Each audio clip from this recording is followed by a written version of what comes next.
Seja bem-vindo, seja bem-vinda a mais uma aula da Escola Bíblica Dominical Online da Assembleia de Deus, Ministério Restaurando Famílias, presidida pelo reverendo Walter Gonçalves. E hoje estaremos estudando a parábola do credor incompassivo. Estamos estudando as parábolas de Jesus. E neste dia estaremos estudando a parábola do credor incompassivo, como falamos. Ela se encontra no Evangelho segundo São Mateus, capítulo 18, versículos de 23 a 35. Uma parábola muito rica, de muitos ensinamentos.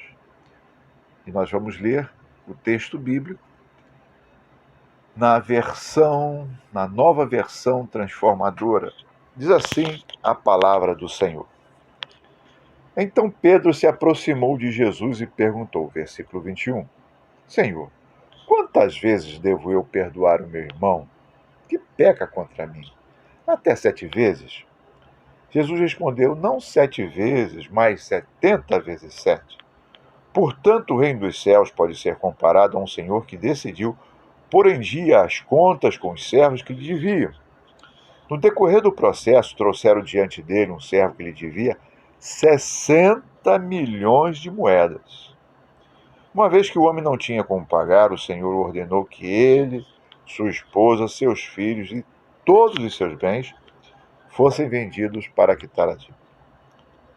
O homem se curvou diante do Senhor e suplicou, por favor, tenha paciência comigo e eu pagarei tudo. O Senhor teve compaixão dele, soltou e perdoou-lhe a dívida.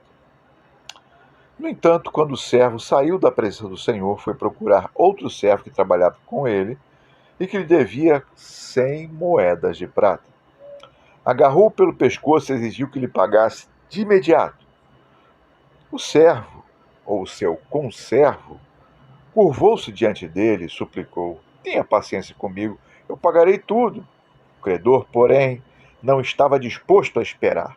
Mandou que o homem fosse lançado na prisão até que pagasse toda a dívida. Quando os outros servos, companheiros dele, viram isso, ficaram muito tristes. Foram ao Senhor e lhe contaram tudo o que havia acontecido.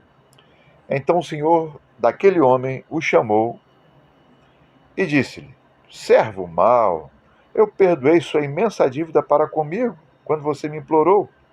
Acaso não devia você também ter misericórdia do seu companheiro, como tive misericórdia de você? E irado, o Senhor mandou o homem à prisão para ser torturado até que lhe pagasse toda a dívida. Assim também meu Pai Celestial fará com vocês, caso se recusem a perdoar de coração aos seus irmãos. O capítulo de número 18 do Evangelho de Mateus, ele é muito rico porque o Senhor Jesus, ele, neste capítulo, procura mostrar e procura apresentar o comportamento dos servos de Deus no seu reino. Aqueles que se colocam debaixo da sua soberania, porque reino de Deus é estar debaixo da autoridade, da soberania de Deus. O termo grego para reino é basileia, ou seja, lugar ou local ou espaço de domínio do basileus, do rei. E Deus, Jesus, nosso Pai Celestial, nosso Senhor e Salvador como Rei, Ele tem domínio sobre as nossas vidas.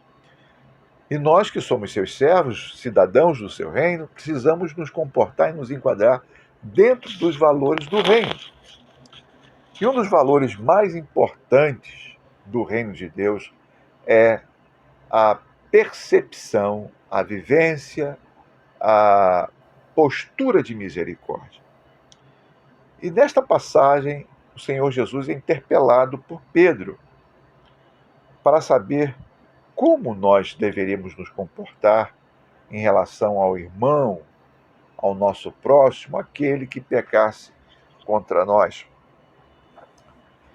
E aí, nós temos diante de nós, antes propriamente do texto da parábola, no versículos 15 a 20 do capítulo 18 de Mateus, o Senhor Jesus falando como nós deveríamos nos comportar para corrigir, para ajudar ao irmão ter consciência do seu erro, do seu pecado, da sua fragilidade, enfim, da sua imperfeição. E como nós poderemos recuperar essa comunhão com o irmão. E ele tem alguns aspectos ali que ele fala, que a pessoa deveria ser confrontada, em particular, chamar a atenção da pessoa, caso essa pessoa errasse. Se essa pessoa não quisesse ouvir, chamasse algumas testemunhas, 2 ou 3, como era do costume judaico fazer, sempre ter testemunhas daquele processo onde há algum tipo de conflito entre uma pessoa e outra, e depois a apresentação à Assembleia dos Irmãos, para que todos possam se dar conta de que aquela pessoa não está querendo realmente entrar num acordo ou se reconciliar ou resolver o conflito. E logo depois, no versículo 21, Pedro ele interpela o Senhor Jesus para que o Senhor Jesus possa ensiná-lo a como perdoar algo muito complicado nos dias de hoje, também era nos dias de então, o seu irmão. Pedro parece querer mostrar para Jesus que ele era muito generoso, porque quando ele fala, Senhor, eu devo perdoar meu irmão que peque contra mim até 7 vezes? Por que a palavra 7 vezes? Por que o termo 7 vezes? Porque, na verdade, era costume da comunidade judaica perdoar uma pessoa até 3 vezes, não mais que isso. É como nós entendemos nos dias de hoje. Se a pessoa erra, errar é humano. Se a pessoa torna a errar, é porque a pessoa tem alguma dificuldade. Se a pessoa erra pela 3ª vez, ela tem uma dificuldade ainda maior de cognição, de compreensão. Passou disso, ela tem, de fato, uma deficiência e não consegue resolver esse problema. Então, na visão judaica, se deixava de mão. Mas o Senhor Jesus chama a atenção que no reino de Deus não deve ser assim. Ele usa uma hipérbole, ele usa um exagero, não somente 7, mas 70 vezes 7. 70 vezes 7, quanto é? É muita coisa. É mais do que 49 vezes. É muita coisa. Então, na verdade, Jesus não quer que nós perdoemos as pessoas que nos cercam e erram contra nós apenas 49 vezes, ou 490 vezes, ou 500 vezes. Não é isso. Como eu falei, é uma hipérbole, é um exagero, uma figura de linguagem que Jesus usa, para que nós sempre tenhamos diante de nós a postura e a capacidade de perdoar as pessoas que nos ofendem. E ele conta a parábola de um credor incompassivo, de um credor que não teve compaixão do seu semelhante, do seu próximo. E é interessante que na versão que eu estou lendo, a nova versão transformadora da editora Mundo Cristão, o tradutor do texto bíblico, ele traduz a palavra talento, que era moeda de ouro, que valia muito mais de 1.000 denários, de 1.000 horas de trabalho, de um trabalhador comum na época do Senhor Jesus, e a palavra denário, ele traduz de forma diferente.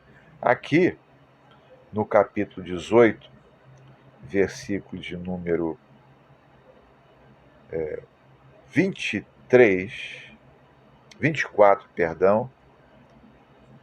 fala o texto na nova versão transformadora que um certo homem devia ao rei, ao Senhor, 60 milhões de moedas. Ele não traduz o texto como talento. Ele faz uma atualização do termo para moeda, 60 milhões. E o seu companheiro, seu conservo, lhe devia 100 moedas de prata. versículo de número 28. Ora, o que significa? Como é que é a parábola do credor incompassível? Primeiro, alguns soberanos, alguns reis da época do Senhor Jesus emprestavam dinheiro aos seus servos nas suas cortes. E aqui Jesus está narrando exatamente isso. Um certo rei, um certo senhor, emprestou para alguns de seus servos muito dinheiro. Mas um certo dia ele resolveu cobrar. Porque toda dívida um dia é cobrada. Guardemos isso. Não há dívida que não seja cobrada. Ninguém esquece uma dívida. E o Senhor Jesus conta no texto que esse senhor, essa autoridade, esse rei, quando foi fazer a contabilidade, a auditoria das dívidas das pessoas que deviam a ele e que tinham contas a acertar, o texto diz que encontrou ele, o Senhor, um homem que devia milhões de moedas. 60 milhões de moedas era o termo, ou seja, uma dívida impagável. E a resolução daquele senhor, daquele rei, para este homem, para esse seu servo que havia contraído um empréstimo impagável com o seu senhor e não poderia, de fato, pagar, nem que ele vivesse a vida toda, nem que ele vivesse 1000 anos, não conseguiria pagar. A resolução do rei foi: olha, não quer pagar, não pode pagar, não tem como pagar, vendam ele, sua esposa, seus filhos, seus bens, para quitar a dívida. E o texto diz que ele se encurvou. Versículo de número 26 de Mateus 18. O homem se encurvou diante do Senhor e suplicou. Esse termo encurvar no original é adorar. É entender essa pessoa como se fosse Deus. E pediu: tenha paciência comigo e te pagarei tudo. E o Senhor viu que aquele homem não tinha como pagar e perdoou-lhe a dívida. Mas logo em seguida, quando ele sai da presença do seu senhor, do seu rei, com a sua dívida perdoada, ele encontra um conservo, um companheiro. Ele encontra alguém semelhante a ele, mas que ele devia também. Todos nós temos dívidas a pagar e dívidas a receber. E esse homem não era diferente. Ele, ao ver o seu conservo, o seu companheiro, que lhe devia 100 moedas de prata, ou 100 denários, né? Ou seja, 100 moedas de prata, 100 denários, são 100 dias de trabalho, cerca de 3 meses, ele poderia pagar. Mas ele teve um perdão do rei da sua dívida de 60 milhões, e não precisou pagar mais. Quando ele viu o seu companheiro que lhe devia uma quantia irrisória em relação à sua, com o rei, ele simplesmente forçou esse homem a pagar. Esse homem teve o mesmo procedimento que ele, se encurvou, encarou como autoridade, pediu para ter paciência, para ser generoso, mas ele não quis saber. Ele encerrou esse homem na prisão e obrigou esse homem a pagar, a quitar toda a dívida para com ele. E o Senhor Jesus falou o seguinte, que os seus companheiros levaram esse caso ao rei novamente, ao seu senhor, e o Senhor o chamou e disse: rapaz, eu não te perdoei uma dívida tão grande, e você não usou de compaixão, de misericórdia para com o teu companheiro? Olha, não estou satisfeito com você. Pegou aquele camarada, lançou-o na prisão. E Jesus fecha essa parábola dizendo o seguinte: assim também meu Pai Celestial fará com vocês, se vocês recusarem a perdoar de coração aos seus irmãos. O que significa isso? Primeiro, a nossa dívida para com Deus, ela é impagável. Nós somos miseráveis diante de Deus, pecadores. Precisou Deus enviar seu Filho Jesus para pagar e quitar a nossa dívida. E por mais que o outro, seja ele quem for, todo outro semelhante, próximo a nós, todo ser humano, qualquer que seja, é nosso irmão. É aquele que merece misericórdia da nossa parte. Por mais que esse irmão nos ofenda, nos prejudique, tenha uma dívida para conosco, por mais que ele possa nos dever tudo, a nossa dívida para com Deus é incomensurável, não tem como medir. É uma dívida enorme, é uma dívida grandiosíssima. E eu preciso entender isso, que Deus, na sua infinita misericórdia, fez tudo para perdoar e fez tudo para esquecer a minha dívida para com Ele. E eu devo agir da mesma forma que o meu Senhor fez comigo. Esquecer as dívidas que as pessoas têm comigo, porque isso tem um fator terapêutico, sanador, curador. Quando eu perdoo, na verdade o perdão não tem tanta eficácia terapêutica com o outro como tem comigo que perdoo. Porque na história, na parábola que Jesus contou, aquele ato de extremo estresse e nervosismo daquele homem cobrando a dívida do seu irmão e colocando-o na prisão, gera dentro dele uma revolta, porque ele quer o pagamento daquela dívida, ele quer cobrar, ele quer impor, ele tem raiva, ele tem uma série de emoções negativas e que o desequilibram. E ele não fica bem. Quando a pessoa perdoa, quando a pessoa é generosa, quando a pessoa é misericordiosa, quando a pessoa compreende a sua posição diante de Deus, que é tão miserável quanto aquele que o deve, aquele que não tem a capacidade de perdoar a dívida para com ele, quando ele tem essa percepção, ele começa então a mudar a sua vivência. Ele começa então a entender que Deus deseja que nós sejamos semelhantes a Ele, que nós possamos perdoar quem nos deve, que nós possamos compreender, que nós possamos ver que a dívida que o outro tem para comigo, quando ela me mobiliza, na verdade, não é o que o outro fez que me faz mal, mas aquilo que está em mim que me faz mal. A palavra ofender, ela vem de fenda. O que é fenda? É uma rachadura.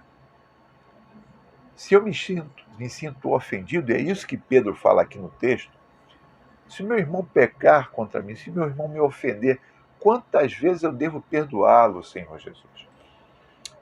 Jesus fala não somente 7, mas 70 vezes 7. E não é 490 vezes só, não. É muito mais do que isso. Mas há um exercício que Jesus propõe nessa parábola para que a pessoa possa enxergar essas fendas, essas brechas dentro de si mesmo, e que quando o outro nos ofende, ou seja, vai na brecha, vai na rachadura, vai ali onde está a ferida, na verdade, não é só a ação do outro, é aquilo que está em mim que me faz mal e que eu não consigo ver, mas sinto a partir da interação do outro comigo e de mim com o outro. E aí eu preciso ter a consciência de que Deus, na sua infinita misericórdia, por mais que eu o ofenda, por mais que eu peque, por mais que eu erre contra ele, ele não sai do seu equilíbrio, da sua serenidade, porque em Deus não há nenhuma rachadura, não há nenhuma fenda para que ele se sinta ofendido, para que ele se sinta mobilizado, para que ele se sinta machucado ou prejudicado por alguém.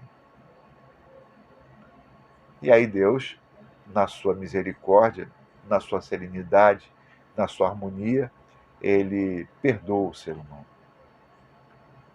Essa é a lição que Jesus quer nos mostrar nessa parábola do credor incompassivo. Incompassivo porque ele não teve compaixão. Compaixão é sentir junto com, é ter a predisposição empática de se colocar no lugar do outro e ver a sua miséria, ver a sua desgraça, ver a sua dificuldade, ver a sua pobreza, ver a sua carência. É isso que Deus faz conosco. Ele olha para nós com um olhar de misericórdia e Ele quer também que nós possamos olhar para o outro com um olhar de misericórdia. Porque senão, meus irmãos, como Jesus fala aqui, nós seremos lançados também em prisões para quitar as nossas dívidas. E que prisões seriam essas? Que prisões seriam? Sentimento de culpa, ressentimento, irritabilidade, dificuldade de relacionamento. Isso são prisões que, se nós fizermos uma análise existencial, um exame de consciência, nós vamos ver que há muita dificuldade relacional nossa com o outro, que ainda não está resolvida, que nos leva de fato, a muitas prisões emocionais, prisões psicológicas, prisões espirituais, onde a pessoa não consegue sair daquele marasmo, sempre reclamando de A, de B, de C, de alguém, porque fulano me fez isso, Beltrano me maltratou. Sempre tem esse discurso de vitimismo e não consegue chegar e falar: meu irmão, olha só, eu não me sinto bem com você, naquele dia assim, assim ocorreu isso, mas vamos nos acertar, vamos entrar em acordo, vamos melhorar o nosso relacionamento, vamos perdoar as nossas dívidas, para que nós não continuemos nas prisões das nossas almas, almas aprisionadas. Não almas penadas, aprisionadas no mundo do além, não é isso.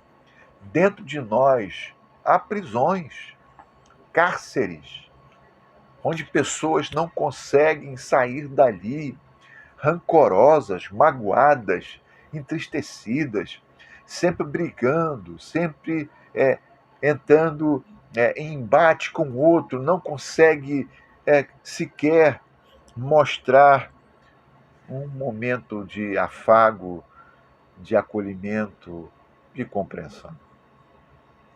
Enquanto nós não perdoamos o nosso irmão, nós somos lançados em prisões. Deus nos lança em prisões não porque ele seja uma pessoa ruim ou má, não é isso. Deus nos lança em prisões quando ele diz: olha, você não deixa eu trabalhar no seu coração, então você vai viver na prisão. Você está lançado na prisão, no cárcere do seu coração, no cárcere da sua alma, no cárcere da sua interioridade, no cárcere da sua vida. Você não consegue perdoar seu pai, perdoar sua mãe, perdoar o seu filho, perdoar sua esposa, perdoar o seu marido, perdoar seu chefe, enfim, perdoar todo mundo. Você não consegue. Aí você vive em prisão se lamentando. Por isso tem muita gente, meus irmãos, que desenvolve uma série de doenças psicossomáticas. Câncer, doença da mágoa, uma implosão. O que é o câncer? É uma célula que se multiplica de forma aleatória, explode dentro da pessoa. Pessoas magoadas geram câncer. Pessoas magoadas geram doenças. Doenças não só na alma, mas doenças no corpo, doenças psicossomáticas, doenças somáticas também. Isso são prisões. Um filme belíssimo com Michael Keaton e Nicole Kidman, chamado My Life, Minha Vida. Vale a pena. É exatamente isso. Um homem que foi lançado ou se jogou numa prisão porque não conseguia perdoar o seu pai. Não conseguia perdoar. Não conseguia perdoar, não conseguia perceber a situação qual era, não conseguia vivenciar uma relação amorosa com seu pai, sempre lhe cobrando uma dívida antiga, porque quando ele era criança, ele pensou que o pai, na história, né, que o Michael Keaton interpreta, um empresário de sucesso, mas que não consegue lidar com a sua família, seu pai, sua mãe, seus irmãos, porque quando ele era criança, no aniversário, o pai havia prometido para ele que traria um circo para sua casa e o pai não trouxe. Desde aquele dia ele ficou com raiva do pai. Não falava mais com o pai, sempre cobrando o pai, e desenvolveu um câncer dentro de si. Uma história muito interessante. Desenvolveu uma prisão. Prisão. Prisão, irmão. Há pessoas que estão aprisionadas nos seus sentimentos, nas suas emoções, nas suas lembranças, nas suas memórias. Mas hoje Jesus quer te convidar, a você e a mim também, para que nós possamos, no exercício do perdão, nos libertarmos dessas prisões e vivermos em harmonia em relação a nós mesmos, em relação ao outro, em relação a Deus. A Bíblia fala no Evangelho de João que o Senhor Jesus veio nos dar vida e vida abundante. Vida abundante, vida plena, é vida feliz, é vida tranquila, é vida em harmonia com o próximo, comigo mesmo e com Deus. Nesse momento é preciso que você e eu, que nós possamos vivenciar exatamente isso. Vivenciar a percepção e a necessidade do perdão. 70 vezes 7. 490 vezes? Não, mais do que isso, é uma hipérbole, é um exagero. Que nós possamos fazer um exame de consciência no dia de hoje e falar: Senhor, aonde eu não consigo perdoar? A, B, C, D. Senhor, me ajuda a sair dessa prisão. Me ajuda, Senhor, a me libertar dessa dívida. Tem misericórdia de mim, ó Deus. Me ajuda a viver de acordo com a Tua palavra, sendo amoroso, sendo compassivo, sendo generoso, sendo misericordioso. E tendo em mente que a minha dívida para contigo, que foi uma dívida impagável, foi uma dívida que obrigou o meu Senhor Jesus, teu Filho, ó Deus, descer dos céus, se encarnar, tornar-se homem e morrer no meu lugar. Me ajuda, Senhor, para que eu entenda a grandiosidade, a imensidão dessa dívida e a imensidão da tua graça em perdoar essa dívida. E que eu possa, através dessa lição, aprender também a perdoar toda e qualquer pessoa. Por mais mal, por mais ruim, por mais cruel, por maior que tenha sido a dívida dela para comigo. Me ajuda, Senhor, a perdoar. Que essa seja a nossa oração. Que essa seja a minha, que essa seja a sua, que essa seja a oração de cada um de nós. e que você possa ler e meditar ainda mais na parábola do credor incompassível, do credor que não teve compaixão, mas que deveria ter aprendido com seu Senhor a misericórdia e a graça para perdoar e compreender aqueles que, por acaso, possam dever alguma coisa para si mesmo. Que Deus possa abençoar cada um de nós e que nós possamos deixar Deus tratar a nossa vida, melhorando as nossas fendas, trabalhando as nossas rachaduras, para que nós possamos viver calma, serena e tranquilamente na presença. Que Deus a todos abençoe. Amém.